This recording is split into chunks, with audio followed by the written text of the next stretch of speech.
again, in the United States Senate, we reported on this program last night that Donald Trump's increasing political weakness had made it impossible for him to get enough votes in the Senate to confirm his choice to be the U.S. Attorney for the District of Columbia. And today, Donald Trump surrendered and withdrew his choice for confirmation to that position. And while he was at it, Donald Trump admitted, in effect, that he's just too old and too weak to do his job.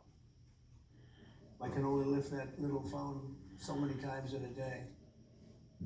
That's how Donald Trump explained his inability to get the 50 votes he needs from Republican senators, plus the vice president, to achieve that Senate confirmation.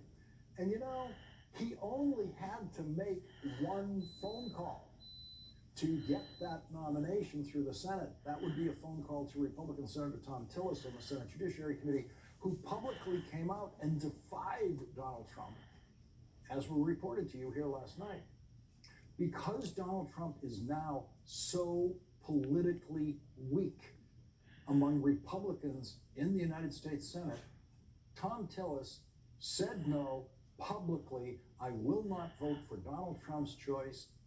And today, Donald Trump just publicly and meekly surrendered to Thom Tillis, to that one Republican senator who stood in his way, with Donald Trump saying, I can only lift that little phone so many times in a day.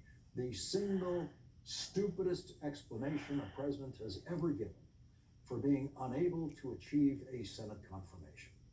Today, Joe Biden appeared on The View for a full hour, taking all questions, and was always smart, sometimes wise, and always made perfect sense for the full hour, the way you would expect a president to do. Joe Biden was dignified for the full hour. Joe Biden was indeed presidential for the full hour. Imagine, if you will, Joe Biden in his presidency explaining his failure to win a vote in Congress by saying, I can only lift that little phone so many times in a day.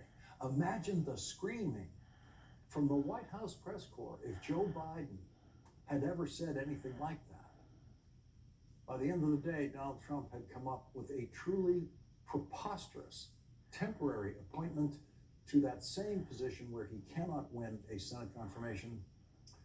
He actually chose Fox host, 73-year-old Jeanine Pirro, to serve as the acting U.S. Attorney for the District of Columbia, where she will be allowed to serve as an acting U.S. Attorney for 120 days maximum, and cannot serve one day longer without being confirmed by the Senate, which would never happen in her case.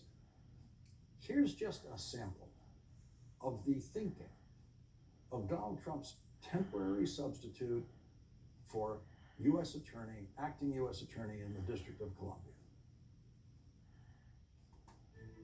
Germans have figured out a way to increase water pressure by